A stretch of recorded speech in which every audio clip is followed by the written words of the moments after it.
عامر خان سے میری ملاقات ہوئی، میں نے اس کو کوئی دین کی بات نہیں کی، صرف محبت تھی. اب تک اس کے میسج آتے کہ میں زندگی میں کسی سے متاثر نہیں ہوا، تم پہلے آدمی ہو جس سے میں متاثر ہوں. میں نے کوئی جادو کیا، صرف محبت. لوگوں کو محبت دو، قریب ہوں گے. میں جب گیا بڑی مشکل سے اللہ نے، ملاقات کا کوئی راستہ ہی نہیں تھا، وہ مجھے نہیں جانتا تھا، میں اسے نہیں جانتا تھا، تو کوئی موقع نہیں مل رہا تھا ملاقات کا. تو اللہ نے شاہد آفریدی کو بھیج دیا. شاہد آفریدی اس کی دوستی تھی، ہمارا جو کرکٹر ہے. میں نے اس سے فون پر کہا یار میری ملاقات تو کرا. اس نے ملاقات کروائی. تو اس نے مجھے کہا آدھا گھنٹہ ہے، آدھا گھنٹہ. جب میں پہنچا میکسیمم پونا گھنٹہ. میں کہا ٹھیک. میں گیا تو وہ سہما ہوا چہرہ کہ بھئی مولانا آ گیا، پتہ نہیں کیا کہیں گے، بھئی یہ تو کیا کر رہا ہے، تو حرام کر رہا ہے، ناچ رہا ہے، گا رہا ہے، توبہ کر، ابھی تیرے لیے دوزخ کا فیصلہ ہو جائے. پتہ نہیں کیا ہوگا. وہ ڈرا ہوا سہما ہوا تھا. تو میرا ایک دور کالج لائف تھا. میرے اللہ نے مجھے ہدایت دی اور میں 3 دن کے لیے میں اس دوست کو، اس کی نسلوں کو دعائیں دیتا ہوں جو مجھے زبردستی پکڑ کے لے گیا. نہ میرا تبلیغ سے کوئی تعلق، نہ واسطہ، نہ میں کوئی ان سے متاثر. ایک لڑکا تھا، بنگالی تھا، گشت کرتا تھا، لیکن میں اس سے ذرا متاثر نہیں ہوا. میرا دوست متاثر ہو گیا تھا، تو میں تو ان کے قریب سے نہیں گزرتا تھا. تو وہ اور میں اسکول میں اکٹھے آ رہے تھے، کالج میں اکٹھے آ رہے تھے. تو وہ متاثر ہوا، وہ 3 دن کے لیے جا رہا تھا. تو مجھے بتائے بغیر میرا ہاتھ پکڑ کے لے گیا، مجھے کام ہے چلو میرے ساتھ. اور میں اس کو انکار نہیں کر سکتا تھا، یہ میرا اس کا تعلق تھا. اب بھی اسی طرح بھائیوں جیسا تعلق.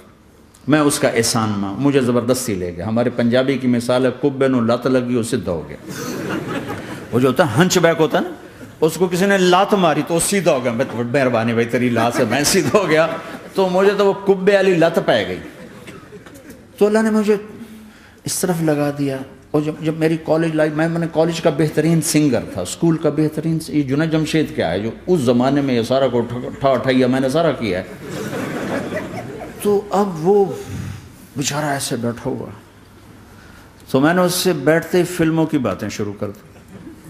اور تھوڑی دیر بعد کہ میں نے محسوس کیا کہ فرام 60 to 72 جو فلم انڈسٹری کو جتنا میں جانتا تھا اتنا وہ نہیں جانتا تھا. تو اس کے اوپر میرے علم کا روب پڑ گیا. اس کی لائن کا علم تھا نا.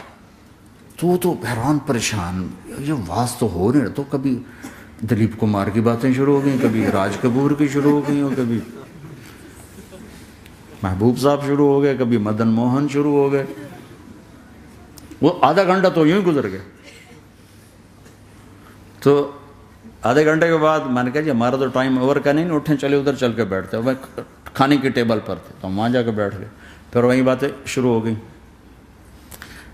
جب اس کا سارا خوف دور ہو گیا اور ریلیکس ہو گیا، اس میں پونے گھنٹے سے 50 منٹ گزر گئے تھے. تو پھر میں نے کہا عامر بھائی آپ حج پہ آئے ہیں، اگر آپ اجازت دیں تو آپ کو اپنے نبی کا حج سنو. کہنے لگے ہاں جی ضرور سنائی. پھر میں 1.25 گھنٹہ بولتا رہا اور وہ ایسے کر کے یہاں سے وہ یوں نہیں ہوا. 1.25 گھنٹہ ایسے بیٹھ کے یوں سنتا، ہلا نہیں اپنی جگہ سے. لوگ محبت کے بھوکے ہیں، تم فتوے دینا شروع کر دیتے. 2 گھنٹے کی ملاقات کے بعد جب ہم نکلے تو نیچے تک چھوڑنے آیا عامر خان. حج کے بعد میں نے کہا ایک ملاقات اور ہو جائے گا، ضرور ہوگی. پھر اس کا میسج آیا کہ میں مدینے چلا گیا ہوں، معذرت چاہتا ہوں. میں نے کہا میں مدینے آ جاؤں گا. میں مدینے پہلے ہو آیا تھا حج سے پہلے. تو اس نے کہا کہ آپ 14 تاریخ کو آ جائیں، 4 سے 6 کا ٹائم میں نے آپ کے لیے رکھا ہے. تو میں جنید اور ایک اور ساتھی ہم دوبارہ وہاں چلے گئے 4 بجے. 4:15 ہم اس کے ساتھ ہماری شوٹنگ شروع ہوئی. 4:15 سے 10:15 تک 6 گھنٹے مسلسل. اور اس کے ماتھے پہ ذرا نشان نہیں آیا کہ میں بور ہو رہا ہوں. اور اس کے بعد ہم اٹھے، اس کا جی نہیں چاہ رہا تھا کہ ہم اٹھ کے چلے جائیں. محبت. پھر ایک امتحان پڑ گیا. میں اجتماع میں تھا رائمنڈ کے پچھلے سال. اس کا میسج آ گیا میری فلم تلاش آ رہی، اس کی کامیابی کی دعا کرو.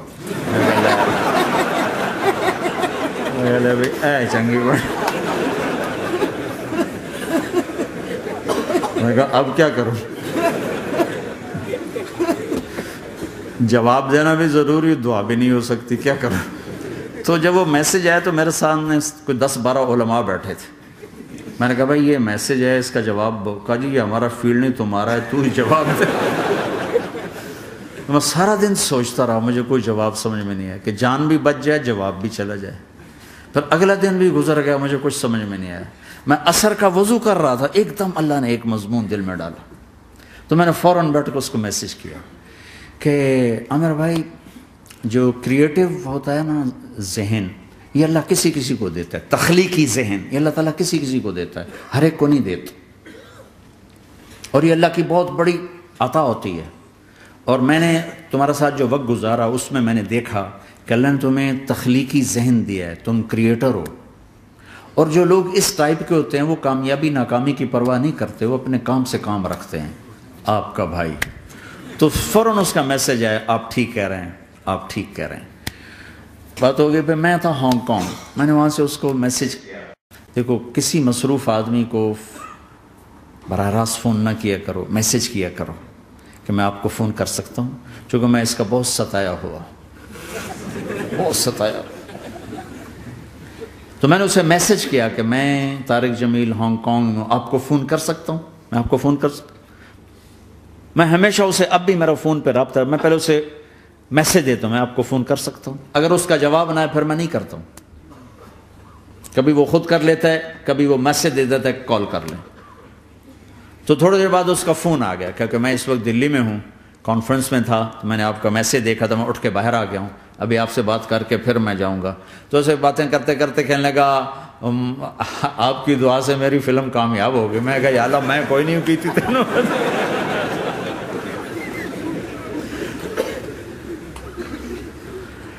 بھائیو محبتیں بانٹو، نفرتیں تو پہلے ہی بہت پھیل چکی.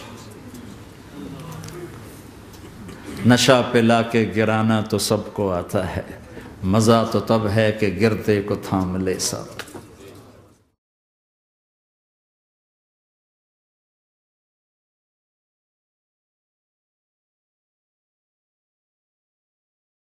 لا الہ الا اللہ محمد رسول اللہ علیہ صلاة اللہ وآلہ والأحبہ.